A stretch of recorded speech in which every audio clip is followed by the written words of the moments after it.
और अब बात क्राइम की। फिर वही दरिंदगी, फिर वही हैवानियत, बस फर्क इतना है कि जगह बदली है, शहर बदला है। जंगल में खेला गया है वहशीपन का खेल। 5 दरिंदों ने महिला के साथ दरिंदगी की है। जिन हैवानों की दहशत ऐसी थी कि डर के मारे पीड़ित महिला चुप रही, लेकिन उसके जख्मों ने सच बयां कर दिया। पूरा मामला इस रिपोर्ट में देखिए।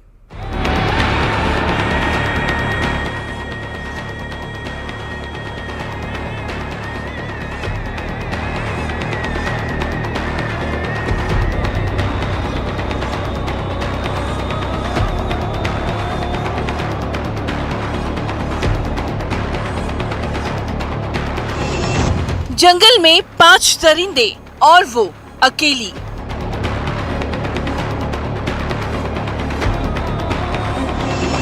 अस्मत तार तार, हैवानियत की हद पार।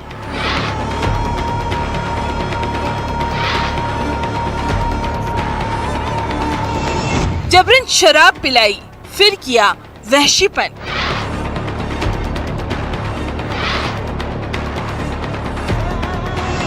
दरिंदों की दहशत, वो चुप रही।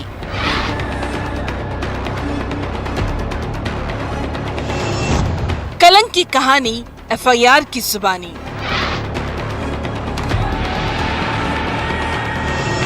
छतरपुर के हैवान। उन दरिंदों की दहशत ऐसी कि वो खामोश रही।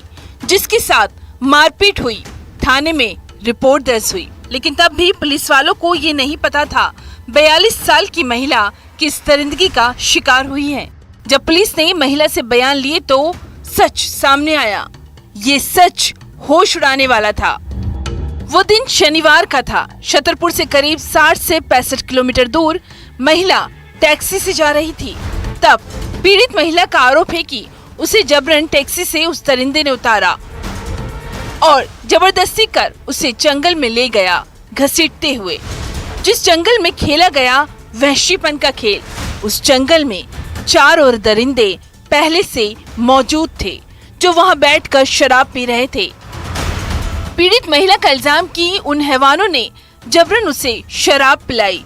उसके बाद जो हुआ वो दहलाकर रख देता है। वो बोल नहीं पा रही थी। उन्होंने कहा कि मारपीट हुआ है, एक आवेदन दिया जिसमें से अपराध पंजीबद्ध हुआ। सुबह जब महिला के बयान लेने गए तो उसने गैंगरेप के बारे में बताया, तो संबंध जाके महिला अधिकारी से उसके बयान करवाए। बयान होने के बाद आज दिनांक को 5 आरोपियों के विरुद्ध धारा बढ़ाई गई। उसी अपराध में धारा बढ़ा के आरोपियों की तलाश की जा रही है। पुलिस की माने तो जब महिला से बात की गई तो वो कुछ बोल नहीं पा रही थी। दरिंदों की दहशत को साफ समझा जा सकता है। महिला डरी हुई थी। 2 दिन बाद यानी 16 अक्टूबर को मामला थाने में दर्ज हुआ। ये अभी 2 दिन पूर्व एक महिला ने थाने आके रिपोर्ट की थी। आरंभिक तौर पे तो बहुत स्पष्ट नहीं बता पा रही थी, परंतु जब महिला सब इंस्पेक्टर ने विश्वास में लेके और उससे बात की तो ये मामला पूरा सामूहिक बलात्कार या 376 DIPC के अंतर्गत आया।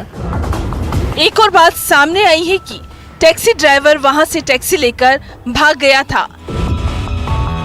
हैवानियत के बारे में जब लोगों को पता चला तो थाने जाकर आरोपियों के खिलाफ सख्त से सख्त कार्रवाई की मांग की गई। महिला के साथ सामूहिक दुष्कर्म किया गया। हमने जी मांग की उनमें कड़ी कार्रवाई की जाए, उनके मकान ध्वस्त किए जाए। इस मामले में पुलिस ने 4 आरोपियों को गिरफ्तार कर लिया है। दरिंदों ने अपना जुर्म कबूल किया है। में हमारे SDOP और TI बड़ा मलहरा ने बड़ी त्वरित कार्रवाई करते हुए एक तरह से 24 घंटे के अंदर ही 4 आरोपियों को गिरफ्तार कर लिया है, जिन्होंने अपना आरोप स्वीकार भी किया है। इनको माननीय न्यायालय प्रस्तुत किया जा रहा है और शीघ्र अतिशीघ्र हम इसमें चालानी कार्रवाई कर दें। ये हैवानियत झकझोर कर रख देती है। आखिर ऐसी घिनौनी मानसिकता समाज में इंसान की शक्ल में घूम रहे भेड़ियों का क्या करे? आखिर कब खत्म होगा दरिंदगी का ये सिलसिला? छतरपुर से नरेंद्र सिंह परमार के साथ bureau report, news 18 Madhya Pradesh Chhattisgarh.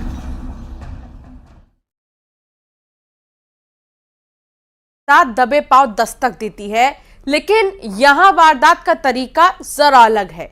सरेराह सरेआम लुटेरे इत्मीनान से खड़े रहे। बाइक सवार ये बदमाश किसी पर नजर रखते थे और बस जैसे ही ज्वेलरी शॉप खुली, लूट हो गई। महज 10 सेकंड में जेवर से भरा बैग पार हो गया। आखिर ये किस गिरोह की कारस्तानी है, आपको इस रिपोर्ट के जरिए दिखाते हैं।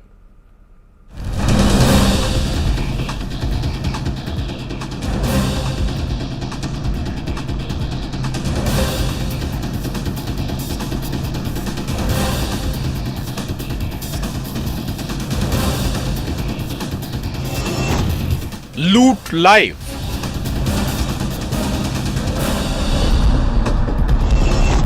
सीसीटीवी में कैद लुटेरे लाइव। दुकान खुली, लूट हुई।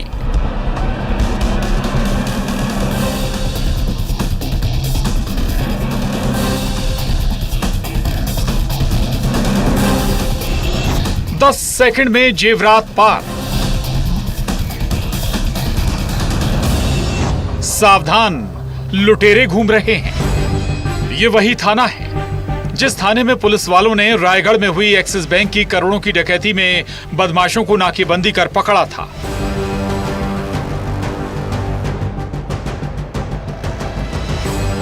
बलरामपुर की रामानुजगंज थाना पुलिस की नाकेबंदी से डकैती ट्रेस हुई थी। अब फिर से रामानुजगंज थाना पुलिस नाकाबंदी कर रही है, सर्चिंग कर रही है, तलाश रही है। झारखंड बॉर्डर पर भी पुलिस ने मोर्चा संभाला है। यहां डकैती नहीं बल्कि लूट के आरोपी का पुलिस सुराग तलाश रही है। लूट कितने की हुई ये अभी साफ नहीं हुआ है। अब किन लुटेरों ने पुलिस के होश फाख्ता किए हैं, तो आपको लूट की ये वारदात लाइव दिखाते हैं। बेखौफ बदमाश लाइव दिखाते हैं, जिन्हें देखकर कोई सोच भी नहीं सकता लुटेरे ऐसे दस्तक देंगे। प्रातः लगभग 11 बजे के आसपास जो स्थानीय निवासी है, उनका ज्वेलरी का दुकान था। वो दुकान खोलने के लिए आई हुई थी, साथ में अपनी ज्वेलरी भी लेके आई हुई थी। उसी समय कुछ लुटेरे आए, जिसमें 2 बाइक में 4 लुटेरे दिख रहे थे। उन्होंने जो बैग है ज्वेलरी से भरी हुई, उसको छीन कर भाग गए हैं। शहर के बीचों बीच का ये एरिया, चलता फिरता ये इलाका है। दुकानें खुल रही हैं, कुछ दुकानें खुल चुकी हैं, कुछ गाड़ियां भी इस जगह से गुजर रही हैं और ठीक इसी बीच बाइक सवार 2 युवक नजर आते हैं। एक हेलमेट लगाया हुआ था और दूसरा लड़का बिना हेलमेट के। बाइक रुकती है और दोनों एक दूसरे से बातें करने लगते हैं। लेकिन यहाँ ये दोनों किसी का इंतजार नहीं कर रहे, बल्कि लूट की वारदात को अंजाम देने की फिराक में थे। क्या इस तस्वीर से कोई शक कर सकता है यहाँ लूट होने वाली है? अब इस 40 सेकंड के सीसीटीवी फुटेज में एक 30 सेकंड पर दूसरा लड़का तेजी से दौड़ लगाता है, जिसके निशाने पर यह ज्वेलरी शॉप थी जो खुलने वाली थी या खुल चुकी थी। ये तो सीसीटीवी फुटेज में साफ नहीं हो रहा, लेकिन सोने चांदी के जेवर से भरा बैग लेकर लुटेरे पलक झपकते ही फरार हो जाते हैं।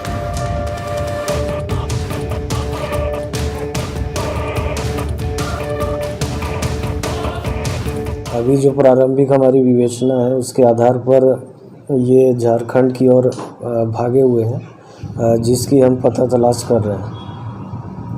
लगभग जो अभी 9.5 लाख के आसपास का जो ज्वेलरी है वो पता चला है। ज्वेलरी शॉप से महिला और एक लड़का लुटेरों के पीछे दौड़ लगाते हैं, लेकिन बाइक सवार लुटेरे गायब हो गए। लूट की इस वारदात से ज्वेलरी शॉप की मालकिन को गहरा सदमा लगा, जो बार बार बेहोश हो रही है। अब कितने के जेवर लुटेरे ले गए, इसका खुलासा होना बाकी है।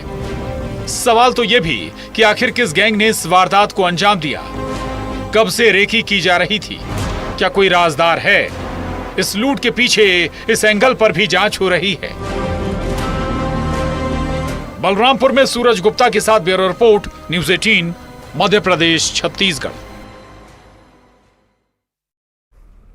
अब बात एक ऐसे हत्यारे की जो कॉल पर कत्ल का कबूलनामा करता है, लेकिन अपने गुनाह को बताने के लिए नहीं। दरअसल कातिल शक में इतना पागल हो गया था कि उसने अपने ही दोस्त की जान ले ली।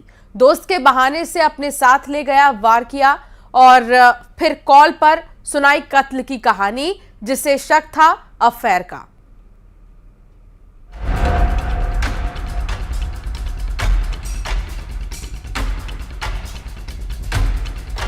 साल का शुभम साहू, जिसकी ये तस्वीर अब आखिरी यादें हैं उसके परिवार के लिए। सदमे में परिवार है, जिन्हें कहा पता था शुभम दवाई लेने गया है, लेकिन अब वो कभी नहीं लौटेगा। पेशे से इलेक्ट्रीशियन शुभम कोरबा के भेस खटाल में अपने जीजा के घर रह रहा था। काम करके वो जीजा जी के साथ लौटा, लेकिन तभी रास्ते में उसे मोहल्ले के 2 लड़के मिल गए। शुभम दोनों को जानता था। वो लड़के उसे नहर के पास ले गए। शुभम ने जीजाजी से कहा वो जल्दी घर आएगा। दिनांक 15/10/2023 को प्रार्थी किशन साहू अपने साथी सूरजभान साहू उर्फ शुभम साहू के साथ उनका तबीयत खराब होने पर दवाई लेने के लिए ढोरीपारा स्थित गवेल मेडिकल स्टोर के पास में गए थे। उसी दौरान रात्रि करीबन 9 बजे आरोपी प्रदीप यादव उर्फ रिक्की एवं प्रभाकर सहीस उर्फ छोटू दोनों अपने मोटरसाइकिल से उनके पास में आए एवं मृतक सूरजभान साहू उर्फ शुभम साहू को 10 मिनट काम है बोलकर डोरीपारा भैंसकटाल नहर की ओर ले गए। इधर घर वालों को ऐसी खबर मिली कि सबके होश फाख्ता हो गए। ये खबर थी शुभम पर चाकू से हमले की। जब शुभम के नंबर पर कॉल किया गया तो फोन उठाने वाले ने जो कहा उसे सुनकर होश उड़ना लाजमी था। कॉल हमलावर ने उठाया था, जिसने कहा मैंने उसे मार डाला है, उसे बचा सकते हो तो बचा लो। आरोपी रिक्की यादव के द्वारा फोन करके उनके साथी को बताया कि वह प्रभाकर सहीस के साथ मिलकर मृतक शुभम साहू का हत्या कर दिया है और वह नहर पचड़ी के पास में पड़ा है। तभी ये लोग जाकर के वहां जाकर देखे एवं उसको इलाज हेतु जिला अस्पताल भर्ती किए, जहां उसको मृत घोषित कर दिया है। शुभम पर हमला उन्हीं 2 लड़कों ने किया था। सूजा और हथौड़ी से वार किया गया था। सवाल ये कि कत्ल की वजह क्या थी। की रिपोर्ट पर चौकी सीएसबी में दोनों आरोपियों के विरुद्ध धारा 302 34 भारतीय दंड विधान के तहत अपराध पंजीबद्ध करके विवेचना में लिया गया। मामले की गंभीरता को देखते हुए वरिष्ठ पुलिस अधिकारी श्रीमान पुलिस अधीक्षक महोदय Jitendra Shukla, additional SP sir Abhishek Varma sir और सीएसपी भूषण एक्का सर को अवगत कराया गया। इस मामले में तफ्तीश जारी थी। दोनों आरोपी शुभम को बहाने से ले गए थे, ये कहकर कि आओ बात करना है। बाइक पर प्रदीप यादव और प्रभाकर उर्फ छोटू आया था, लेकिन खौफनाक इरादे के साथ। आरोपियों को शीघ्र गिरफ्तार करने हेतु निर्देशित करने पर उनके मार्गदर्शन में आरोपी प्रदीप यादव उर्फ रिक्की, प्रभाकर उर्फ छोटू को गिरफ्तार किया गया है एवं न्याय हेतु माननीय न्यायालय पेश किया। दोनों आरोपी नहर के पास शुभम को ले गए, उसके बाद हमला किया। कत्ल की वजह थी शक। एक आरोपी को शक था मृतक शुभम के उसकी पत्नी से अवैध संबंध है।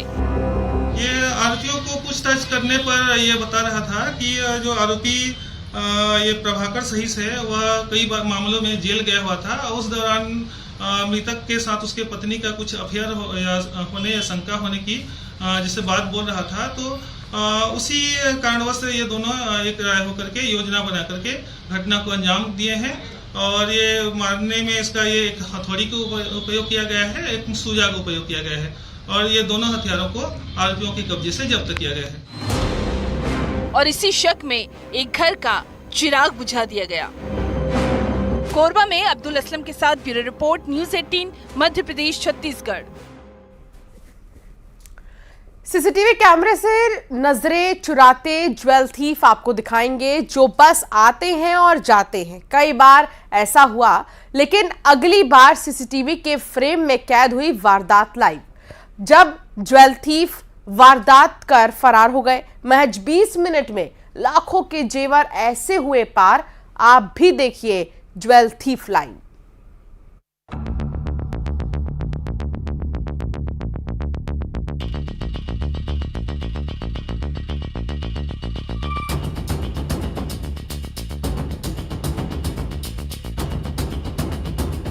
इस दुकान की ये तस्वीरें बताने के लिए काफी है। यहाँ ज्वेल थीफ दस्तक देकर अपना काम करके फरार हो गए हैं। ज्वेलरी शॉप की अंदर की तस्वीर तो आपने देख ली, अब सीसीटीवी फुटेज में कैद ज्वेल थीफ आपको लाइव दिखाते हैं। ये ज्वेल थीफ तीसरी आंख से आंख मिचोली करते हैं, बस बार बार आते हैं और बार बार जाते हैं। खाली हाथ जाते हैं, खाली हाथ आते हैं। लेकिन अगली तस्वीर जरा अलग होगी, क्योंकि इस बार इनके हाथ खाली नहीं होंगे, बल्कि खजाना हाथ में लग चुका है। ज्वेलरी शॉप पर बदमाशों ने धावा बोल दिया है। दरअसल ज्वेलरी शॉप के शटर का ताला तोड़ा गया था। अंबिकापुर के गांधीनगर थाना इलाके में ये वारदात हुई। ये दुकान में मेरा स्वेटर का दोनों तरफ का कुंडी टूट गया है, तोड़कर चोर लोग घुसकर चोरी करके ले गए सामान, करीब 4 लाख का।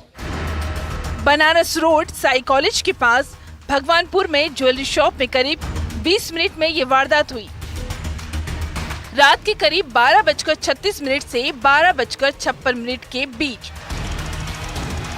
2 बार चोरों ने शॉप में एंट्री की और लाखों के जेवर पर हाथ साफ करके फरार हो गए। इसमें प्रार्थी जो हरेराम सोनी है, इनके द्वारा एक रिपोर्ट दर्ज कराया गया कि इनका एक दुकान संचालित है साईं बाबा कॉलेज के पास में, माधुरी ज्वेलर्स के नाम पर किराए का दुकान में संचालित करते हैं। तो अज्ञात चोरों के द्वारा कल रात्रि इनके दुकानों से कुछ चांदी और कुछ मंगलसूत्र करीब 1,30,000 रुपये का कीमती जो है इसको चोरी करके ले गए बताया गया। ज्वेलरी शॉप के मालिक का कहना है कि 4 लाख के जेवर पार हुए हैं। सुबह जब किसी ने दुकानदार को शटर का ताला टूटने के बारे में बताया, तब ये राज खुला। जब सुबह हुआ तो ये मेरे बगल वाले भैया चाय दुकान है, वो फ़ोन करके बोले कि आपका स्वेटर खुला है। हम लोग आए, दुकान में घुसे तो पूरा सामान इधर उधर बिखरा हुआ था। तो के द्वारा घटना में मोटरसाइकिल प्रयोग किया गया है। फुटेज के हिसाब से अभी 3 चोर इस पर दिखाई दे रहे हैं और तीनों के द्वारा अपने चेहरे को ढकने का प्रयास किया गया है। सोचिए जरा, रात में चोरों ने ताले चटकाए और पुलिस वालों को भनक तक नहीं लगी। हाँ, अब जरूर जांच की बात की जा रही है। सीसीटीवी फुटेज से बदमाशों का सुराग तलाशा जा रहा है। अंबिकापुर में श्रवण कुमार महंत के साथ bureau report, news 18 Madhya Pradesh Chhattisgarh. Bulletin में इतना ही, आगे भी खबरें जारी रहेंगी, आप बने रहिए हमारे साथ।